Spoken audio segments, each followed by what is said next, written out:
Aujourd'hui, on décortique le VIX, un outil assez fascinant quand les marchés s'agitent. On le surnomme le Fear Gauge, l'indicateur de peur officiel de Wall Street, rien que ça. En fait, cet indice est conçu exactement pour ça. Parier sur la peur. Voyons comment. Pour faire simple, il nous dit à quel point le marché pense que ça va secouer le mois prochain.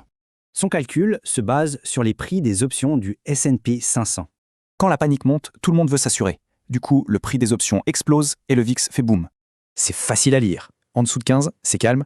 Au-dessus de 30, c'est la panique à bord. La grande question maintenant, est-ce qu'on peut acheter le VIX directement? Eh bien non, on ne peut pas acheter d'actions du VIX, c'est un indice purement théorique.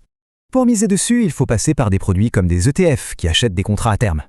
Et c'est là qu'un méchant caché entre en scène, le contango. En gros, le fonds est forcé de vendre pas cher pour racheter plus cher, un mécanisme perdant. Ce défaut de conception fait fondre la valeur de l'ETF, même si le VIX, lui, ne bouge pas. Oui, moins 90%, c'est la perte possible en un an sur un marché calme. C'est énorme.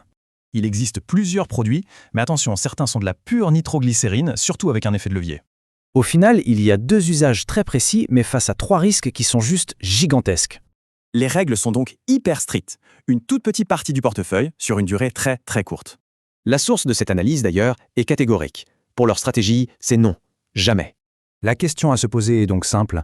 La protection promise vaut-il de naviguer dans un champ de mine?